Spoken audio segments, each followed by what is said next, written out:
Sorry. How was it? Brilliant. Yeah? One of the best things ever. Yeah. Yeah? It doesn't hurt that much. Right, you got a A few little bit of blood. There's scratches. a little bit of blood, a few scratches. But So, where did you come? I think fourth, I'm not sure entirely. Fourth? Yeah. I think. Fair play. Yeah. Welcome visitors new and old to my channel, Amanda in Wonderland, which documents my adventures travelling around England, camping in the back of my Citroen Berlingo called Betty. In order to amuse myself after what has proved to be a bonkers couple of years, stuck in the house just like everyone else, I've decided to set myself a quest to visit unusual village festivals and events in England that have a history going back centuries or decades and are themselves returning after a couple of years' postponement. England's most dangerous and strangest sport? The Cooper's Hill cheese rolling is an annual tradition that is said to go back over 600 years. Competitors chase 200 yards down a very steep hill after a £7 to £9 round of Double Gloucester cheese. The idea is to catch the cheese, but as it gets up to a speed of around 70 miles an hour and it gets a 1 second head start, the winner is the person to reach the bottom first, as no one ever catches the cheese. It is almost impossible to stay on your feet as people hurtle down the hill, with many gambolling head over heels multiple times as they bounce down the hill.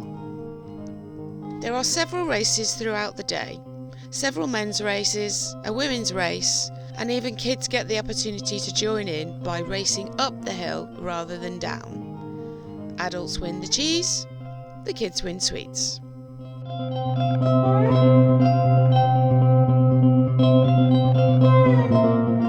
It's a very strenuous activity just to go and watch.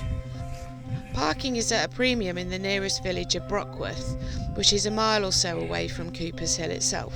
It is quite a trek, mostly uphill across farmland, and not ideal for those like myself who are not very fit. That certainly doesn't put off hundreds of people from all over the country that just go for the spectacle of a bizarre tradition. Arriving early is essential to get a good vantage point.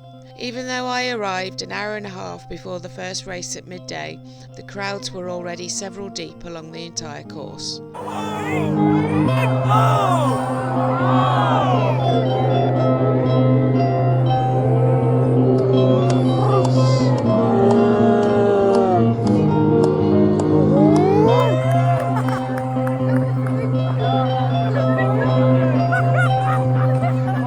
There are local rugby players at the bottom of the hill to tackle those that are unable to stop themselves. Injuries are common, and both competitors and spectators alike do so at their own risk. Even those that don't get seriously injured end up with cuts and bruises.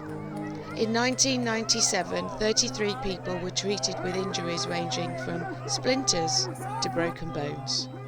Certainly an activity that is not for the faint-hearted.